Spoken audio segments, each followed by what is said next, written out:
Shalom, sinto-me muito abençoado por ter a oportunidade de falar com vocês na língua que vocês falam.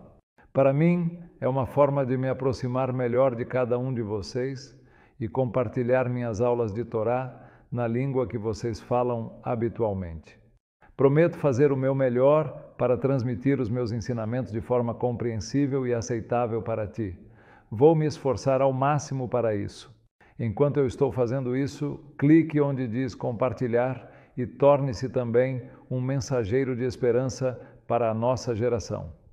Dessa forma, você permitirá que seus amigos e contatos tenham acesso imediato a esta aula de Torá na língua deles. Shalom para todos.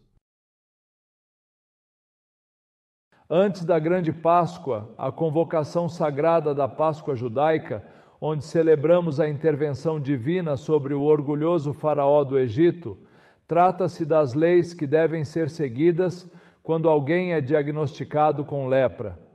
Essas leis são importantes para garantir a saúde e a segurança da comunidade. É fundamental que sejam aplicadas com cuidado e atenção, a fim de proteger a todos os envolvidos. Esta forma de lepra não tem qualquer relação com a doença de Hansen, também conhecida como lepra. Quando se trata dos sintomas, a doença de Metzorah é semelhante à lepra, também conhecida como doença de Hansen. No entanto, há uma diferença significativa que a distingue das outras doenças dessa natureza. Há uma enorme discrepância entre eles. E essa discrepância tem suas raízes na própria natureza da doença, afetando-os de forma distinta. O que normalmente chamamos de doença não surge do nada, mas tem suas origens em diferentes fatores e condições. Toda doença tem uma raiz, cada enfermidade tem uma causa que a desencadeia e a provoca a surgir e se manifestar no corpo. De maneira geral, podemos mencionar 3 fontes das quais uma doença pode surgir, seja de forma individual ou por uma combinação delas, em sentido amplo e abrangente. É absolutamente claro que as doenças têm uma origem específica. Para tornar o entendimento mais fácil, podemos afirmar que as 3 fontes mais importantes de onde uma doença pode surgir são 3 áreas distintas e fundamentais para sua manifestação. Primeiramente, nosso estilo de vida. Aqui entram fatores como nutrição, problemas ambientais, horários de sono, sedentarismo, falta de exercício físico, mau manejo do estresse e outros estados psicossomáticos. Essa é uma. A segunda causa das doenças são micro-organismos naturais, tais como bactérias, vírus, fungos, além de distúrbios genéticos e outros fatores. Mas há uma terceira fonte da doença, que são as causas espirituais, especificamente por decretos do céu, por decretos do Tribunal Celestial. Também poderia se enquadrar nesta mesma categoria atividades ocultistas, contato direto ou indireto com as forças extraterrestres de escuridão e maldade. Dessa forma, quando ocorre um desequilíbrio no funcionamento do corpo e surge o que chamamos de doença, é crucial que comecemos a investigar a origem do problema a partir da parte superior até a inferior. Ou seja, olhar primeiro para todas as áreas que estão relacionadas com o nosso estilo de vida. Se essa primeira área estiver bem e o desequilíbrio persistir, então é preciso verificar como está o mundo interno da pessoa, quimicamente falando. Por isso é necessário realizar exames de sangue e outros exames químicos em laboratório que estão relacionados, para descobrir o que está acontecendo por dentro. Pode existir uma bactéria escondida, pode existir um vírus, pode existir um distúrbio genético em movimento por trás. E normalmente, quando o problema nesta área é descoberto, os medicamentos apropriados são prescritos e, em grande parte dos casos, as pessoas recuperam seu equilíbrio e se curam. Se após revisar todos os fatores anteriores, o desconforto persistir e o desequilíbrio persistir e a doença persistir, então é preciso suspeitar que a causa seja espiritual. E este é o caso do Metzorá, da nossa paraxa de hoje, onde o leproso adquiria essa terrível doença chamada Sarahat, ou lepra, por algo que ia muito além do físico, orgânico ou do psicossomático. Na verdade, o problema bacteriano era um defeito ético-espiritual, para usar uma linguagem moderna. Tratava-se de algo mais profundo. Para compreender a seriedade desse defeito ético, vamos considerar que em hebraico Mesorá também pode ser interpretado como Mozirá, e Mozirá significa aquele que espalha maldade através das palavras, ou seja, um fofoqueiro, alguém que passa o tempo divulgando e promovendo informações negativas sobre os outros, causando conflitos entre os membros da comunidade e semear discórdia entre eles.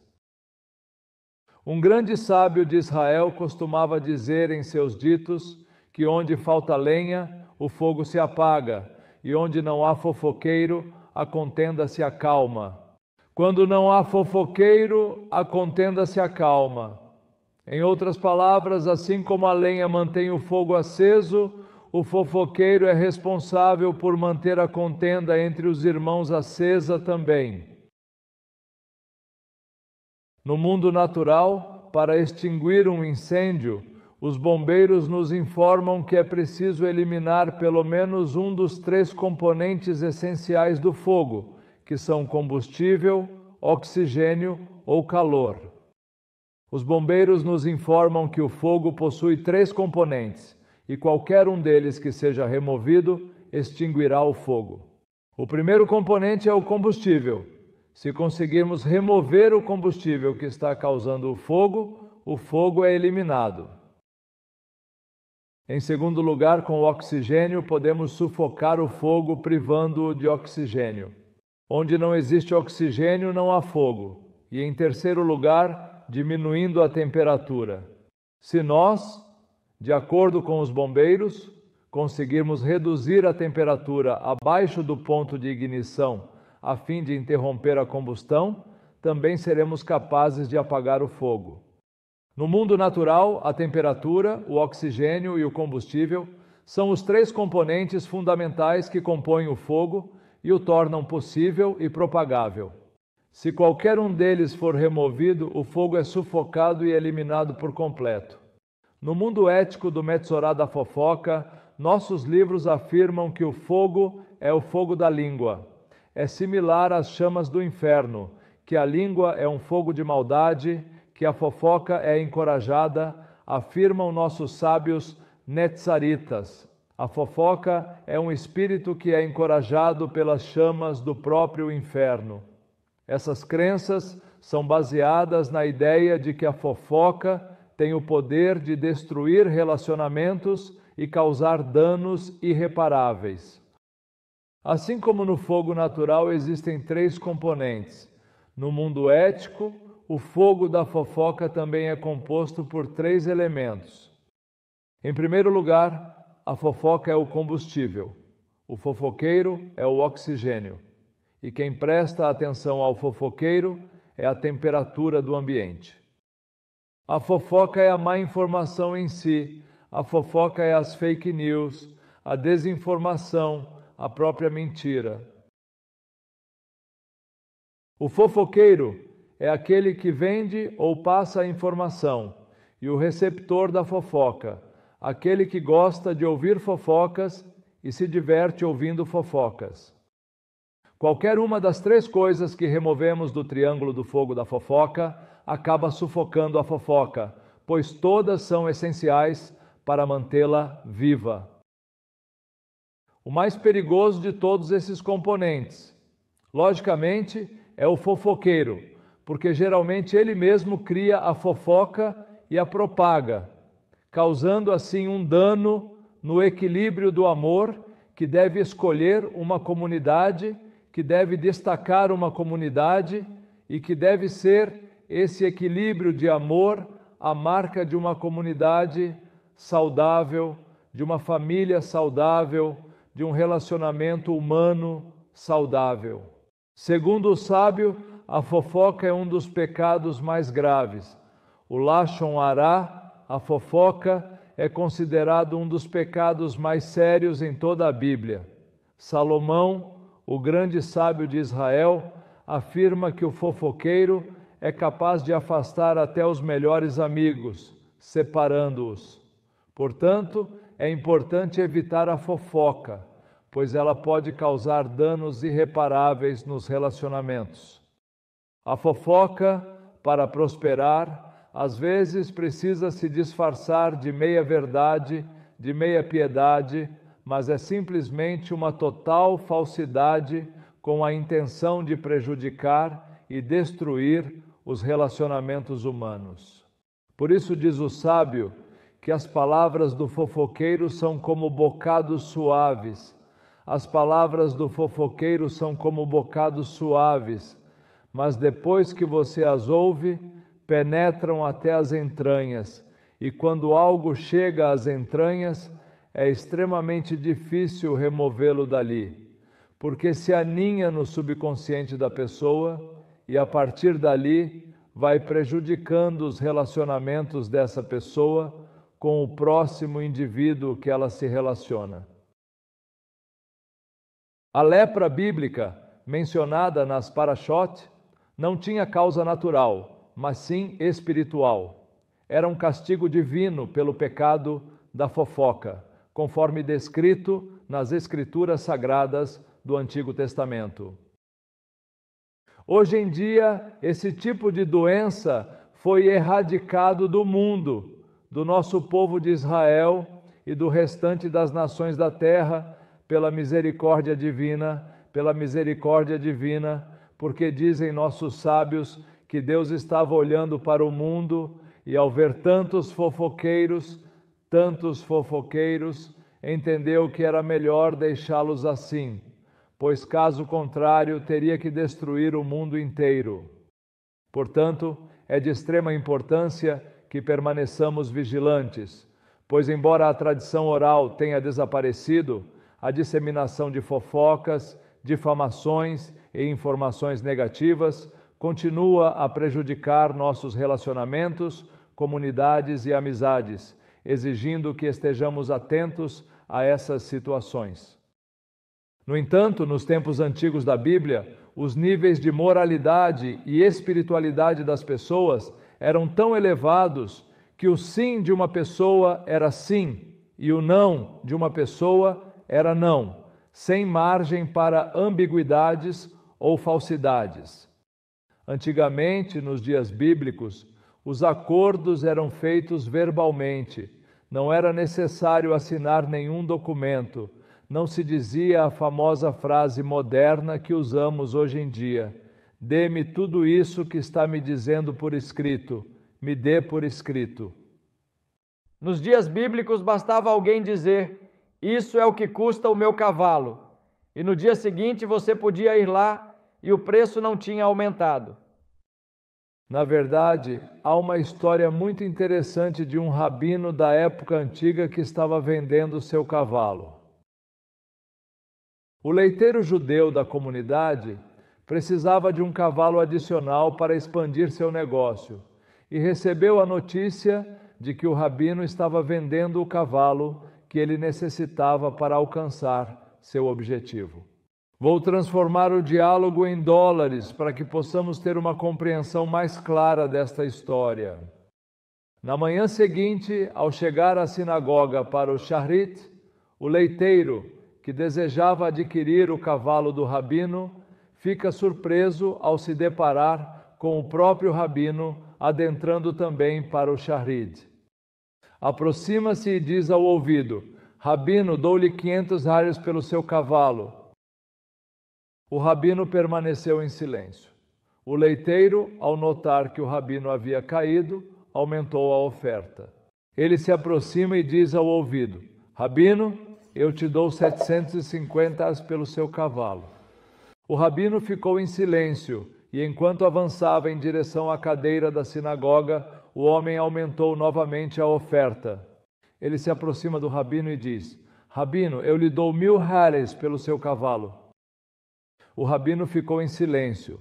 Ambos continuaram sua oração de Shacharit, e ao terminar a oração, o rabino se aproximou dele e disse: Não te respondi da primeira vez, porque já estava concentrado na oração, mas o cavalo é seu por 500 reais. O homem ficou chocado. Como pode o rabino ser por 500 reais se eu aumentei a oferta para 1000? Sim, é verdade, disse o rabino, mas quando você me fez a primeira oferta de 500 reais, eu a aceitei no meu coração e, portanto, não iria trair minha própria consciência pela sua oferta. Eu disse a Deus, dentro de mim esse é o preço, e não vou tirar proveito da sua situação. O cavalo está disponível para você por um valor de 500 reais. Bem, meus amigos, de acordo com a Torá, os homens justos não mudam, mesmo quando fazem juramentos contra si mesmos.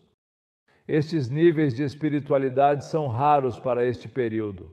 Porém, nos dias bíblicos, durante o tempo em que os filhos de Israel habitavam em cabanas pelo deserto, na era dos profetas, a dignidade moral entre os judeus alcançava patamares extremamente elevados e excepcionais. Não comparecer a isso nesse local era considerado uma falta muito grave e inaceitável. Naquela época, difamar alguém equivalia a roubar um banco nos dias atuais em termos de gravidade e repercussão social. E é por isso que o fofoqueiro, por não se corrigir, acabava tendo manchas nas paredes da sua própria casa. Nesse nível, somente ele tinha conhecimento do problema que o afligia e sabia qual era a solução necessária. Nesse nível de mancha na casa, vinha o Cohen que estava capacitado para fazer o diagnóstico. Ele percebeu a mancha, mas tudo estava dentro da privacidade. A mancha ainda permanecia na parede da casa. Ninguém sabia, exceto a pessoa e o Cohen guardava silêncio esperando arrependimento. Se não fosse corrigido, a mancha saltava para a roupa e mesmo a este nível, somente o Cohen sabia o que fazer. Continuava em privacidade esperando arrependimento, mas se não fosse corrigido, não haveria uma terceira oportunidade.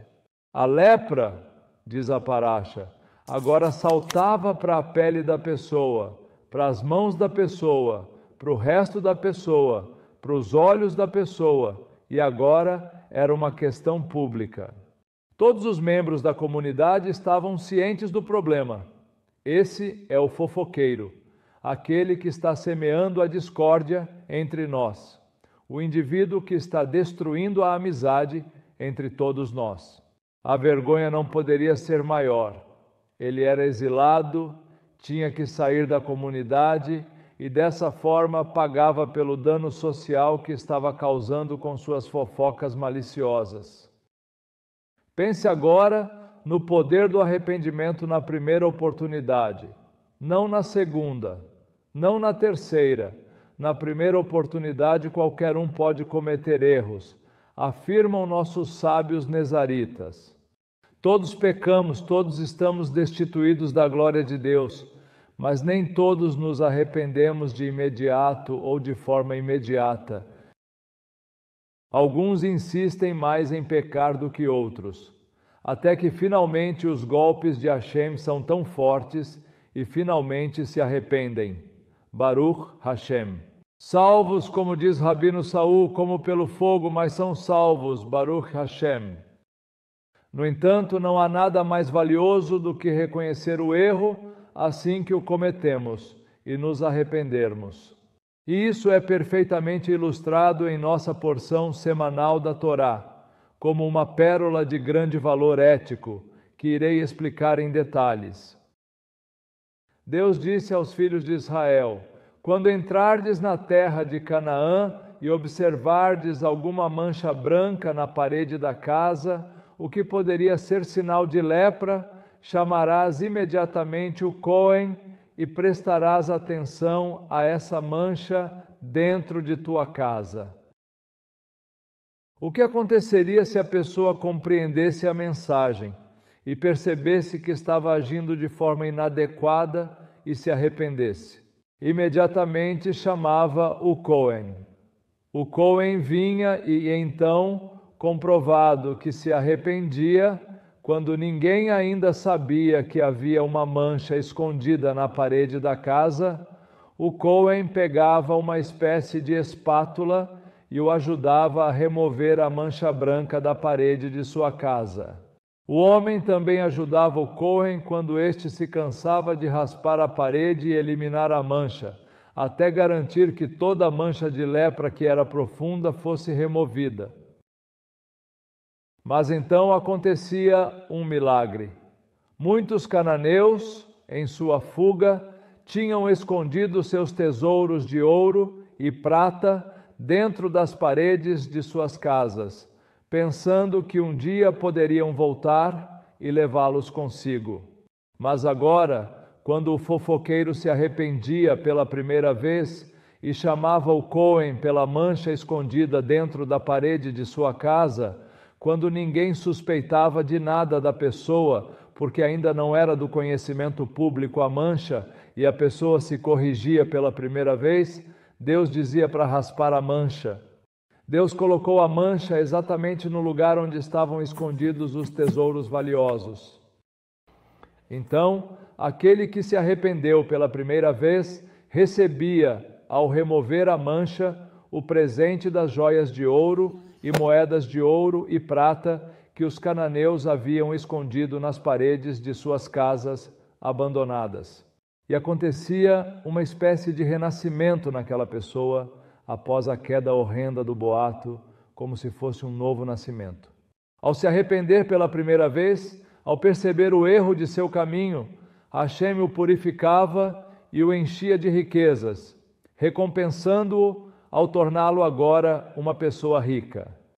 Esse é o poder da Teshuvá, esse é o poder do arrependimento.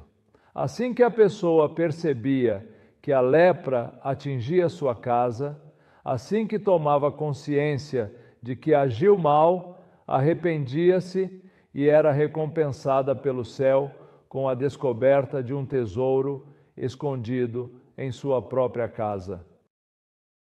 Existe alguma relação entre a Parashat Metzorah e o Messias? Qual é essa conexão? Sempre lembro a vocês que ao estudarmos a Torá, devemos buscar o Messias escondido na Torá, pois toda a Torá tem um propósito final. O propósito final é nos levar ao Messias. Assim está escrito em nossos livros, assim está escrito em nossos profetas, assim todos os nossos sábios disseram em todas as gerações. Todos os profetas não fazem nada além de falar exclusivamente sobre o Mashiach.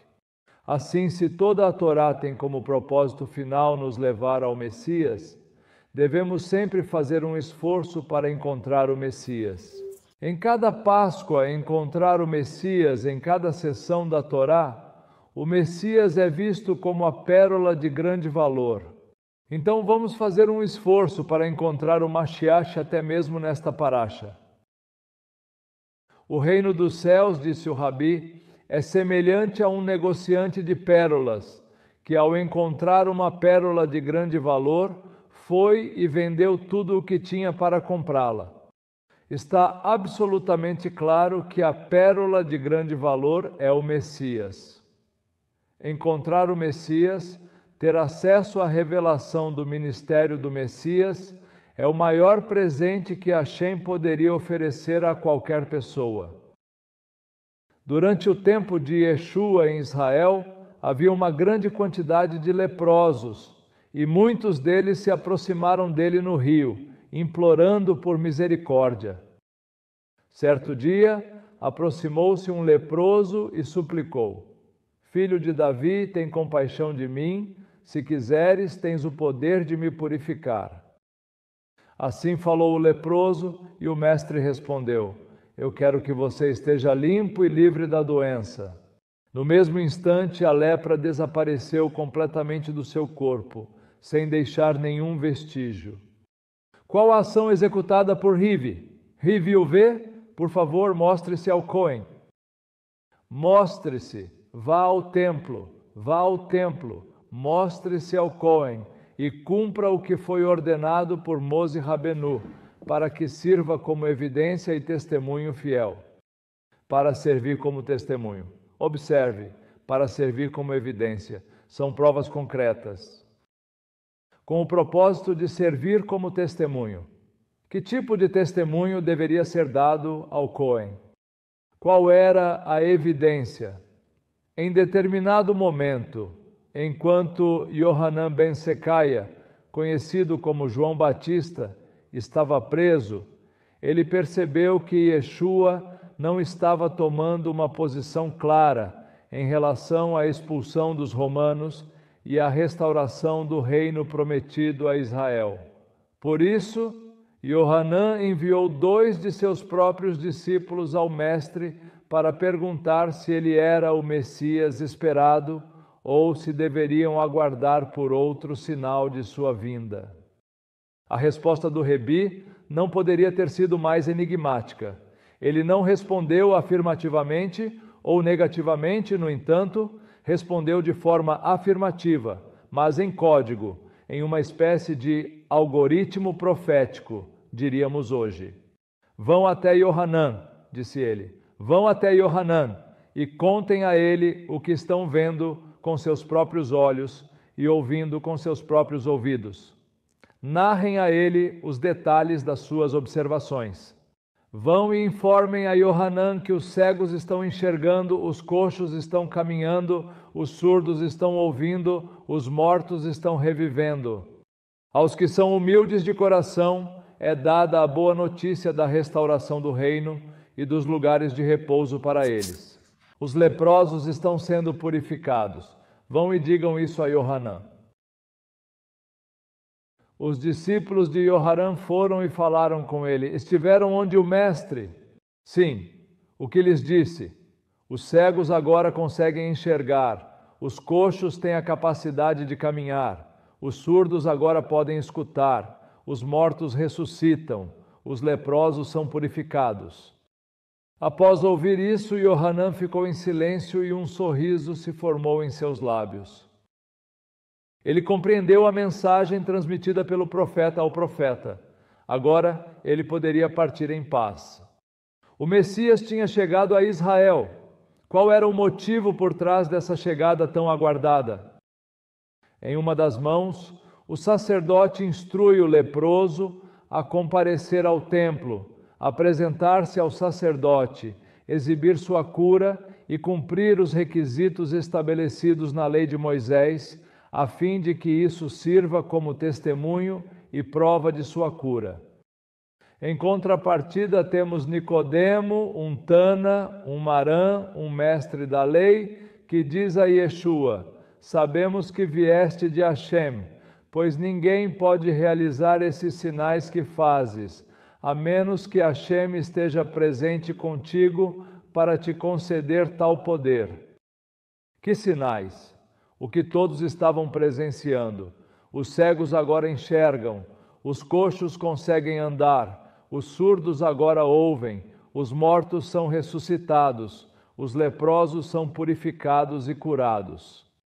Por que isso era um sinal? Havia uma única razão. Como todos esses casos estão relacionados com decisões do Tribunal Celestial, como ensina nosso paraíso de hoje, especialmente os leprosos, não importa a medicina que você aplicará à chaga do leproso. Independentemente da medicina utilizada, a escolha do óleo essencial para aplicar na ferida da lepra estava sob a decisão do Tribunal Celestial, responsável pela raiz da doença. Apenas por decreto do Tribunal Celestial é possível a cura da praga que assola a região. De acordo com a tradição emergente, quando um poder espiritual suficiente se manifestasse em Israel para realizar todas essas coisas, isso seria uma evidência clara de que o Messias finalmente havia chegado. Que o Messias ungido por Hashem para cumprir o que os profetas tinham dito tinha chegado, como anunciado pelo profeta Isaías. Então, os olhos daqueles que não conseguem enxergar serão abertos e os ouvidos daqueles que não conseguem ouvir serão abertos. O coxo saltará como um cervo e a língua do mudo se encherá de cânticos e louvores ao Senhor. Como disse o profeta Miqueias naquele dia, diz Hashem: recolherei a que estava manca e reunirei a desgarrada.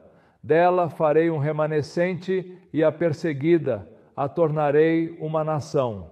Eu vou transformar Israel em uma nação forte para sempre. O profeta Isaías, no capítulo 53, fala sobre o servo sofredor de Adonai, que assumiu os pecados de morte do povo de Israel. Isaías escreve que ele foi ferido por nossas transgressões e que o castigo que nos traz paz estava sobre ele. Pelas suas feridas fomos curados.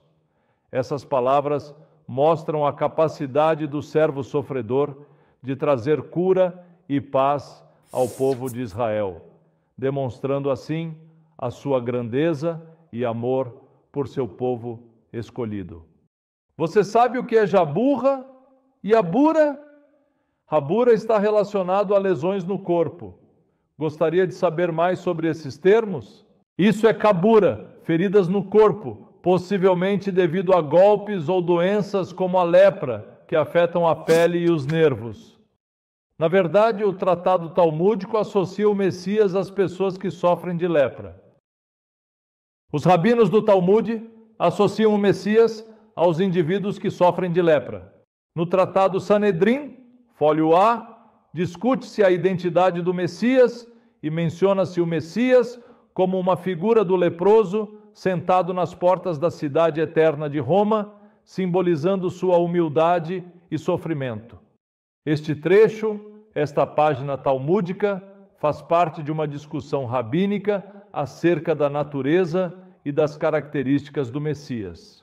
Devido à sua importância, vou ler para vocês. Rav Yashua ben Levi encontrou o profeta Eliyahu e perguntou-lhe: quando o Messias virá? Ele respondeu: vá e pergunte diretamente a ele onde ele se encontra. Às portas de Roma. Como vou reconhecê-lo? Preciso saber quem ele é. Ele está sentado no meio dos leprosos. O Messias também está presente, amarrando e desamarrando suas ataduras simultaneamente, demonstrando compaixão e proporcionando cura a todos eles. Mas ele só amarra uma faixa de cada vez, pensando talvez que possa ser chamado a qualquer momento. Compreenda-se chamado para redimir Israel e não desejo me prolongar. Bem, a conexão entre o Messias, a lepra e os leprosos é claramente evidente.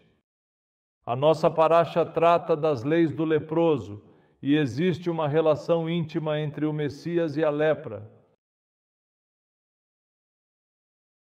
Na verdade, na página seguinte do Tratado do Sinédrio, mencionado anteriormente, ou seja, na página 98b, a Guemará questiona sobre o Messias.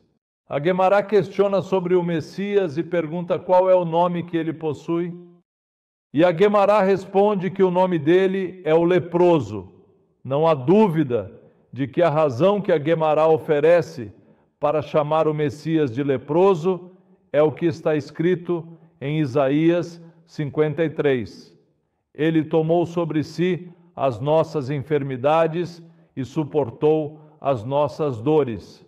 Em outras palavras, ao nos dar o Messias, o Deus Altíssimo estava nos oferecendo um nível superior de graça e misericórdia, uma força espiritual adicional que se transforma em uma revelação que supera todas as medidas e limitações anteriores. Essa revelação unifica as mensagens dos profetas, como está escrito em nossos livros. Deus, que falou pelos profetas no passado, agora nos fala por seu Filho, o Messias, que é a suprema revelação da luz celestial e traz consigo uma graça e misericórdia ainda mais elevadas. Assim, recebemos uma bênção divina sem precedentes e uma conexão direta com a divindade. E este foi o nível de santidade e poder que foi revelado na pessoa do nosso justo Messias Yeshua, servo sofredor, que foi revelado com grande glória. Portanto, Nicodemo, um doutor da lei judaica, não pôde mais ignorá-lo. Nós temos conhecimento de que Hashem está ao seu lado e isso é inquestionável. Nós temos conhecimento do que fazer. Temos conhecimento, não só eu, existem outros indivíduos como eu lá dentro do Sinédrio. Nós sabemos, temos ciência de que Hashem está contigo, pois ninguém é capaz de realizar os sinais que tu fazes, a menos que Hashem esteja contigo. Quando correm perguntar ao Metzorá, ao leproso, como você foi curado? Fui informado de que uma pessoa justa me tocou e, ao fazê-lo, minha lepra desapareceu. Essa pessoa me orientou a ir ao templo e me apresentar diante de ti, para que isso sirva como testemunho do que aconteceu comigo. Ao ouvir isso, o Cohen sabia que o Messias ainda não havia chegado a Israel, que o tempo da redenção estava se aproximando, que não haveria mais obstáculos, não haveria mais limitações. Observa. Em seguida, Rive enviou o curado de Saharaj ao templo sagrado. Temos uma tradição de que o leproso mencionado em nossa paracha é uma alusão ao templo, como é relatado em nossos ensinamentos. Em outras palavras, de acordo com os sábios talmúdicos, o templo também é identificado como o leproso, conforme indicado no Midrashatá, que muitos não leem por não ser conveniente para eles mesmos. Está registrado que o templo é também o leproso, de acordo com a Escritura Sagrada. O templo de Israel, o templo de Jerusalém, também é conhecido como o leproso. Agora podes entender por que ele disse que destruiriam este corpo e em 3 dias o reconstruiria, referindo-se ao templo do seu corpo, pois o sagrado templo também é identificado como o leproso. Meus amigos e amigas, o Messias e o templo são um, pois ambos são a fonte da cura suprema. Essa cura se manifesta na visão aos cegos, na ressurreição dos mortos e na cura dos leprosos. Os coxos saltam como cordeiros. O Messias e o templo são inseparáveis, representando a cura suprema, que traz esperança e transformação para todos. Essa fonte de cura estava se revelando na terra de Israel, que era de fato a raiz espiritual de glória superior para o povo daquela região. Em outras palavras, tanto o Cohen no templo, que viu o leproso sendo curado, quanto o Cohen Yohanan, ouvindo seus discípulos relatarem sobre o Mestre, os leprosos são purificados como o Cohen Nicodemo, sabendo que ninguém pode realizar os sinais que tu fazes e Hashem não está com ele. Agora eles sabiam que o Messias tinha chegado. Reflita sobre isso. 3 Kohanim concordaram que o Mashiach assume nossas doenças e, embora se torne impuro e seja considerado pecado por isso, ele o faz por nós, para poder purificar até o último dos judeus que entrarão no mundo por vir, como está escrito em nossos livros. Aquele que não conheceu pecado, por nós ele se tornou pecado, para que pudéssemos ser feitos justiça de Deus. Essa é a prova do amor e sacrifício incondicional que o Messias demonstrou por nós. Esta pessoa é Mashiach Siqueno. Ela é conhecida como Mashiach Siqueno, em todos os lugares onde vai. Este é o Messias siqueno que pregamos. Este é o Messias sofredor que redime e purifica do pecado da lepra, que salva e protege o nosso povo de Israel. Felizes aqueles que forem chamados a serem dignos receptáculos desta revelação. Felizes são aqueles que forem dignos de receber a revelação das luzes superiores.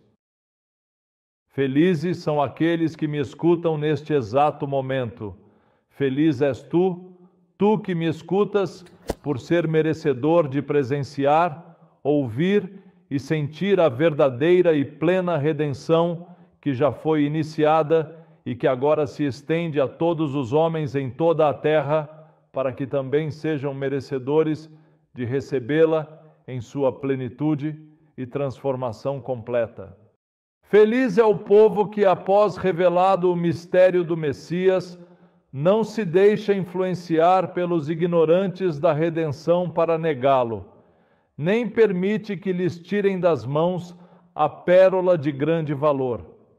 Aqueles com consciências cauterizadas, negando o inegável, escolhem a dureza faraônica de seus corações, impedindo a entrada daqueles que desejam entrar.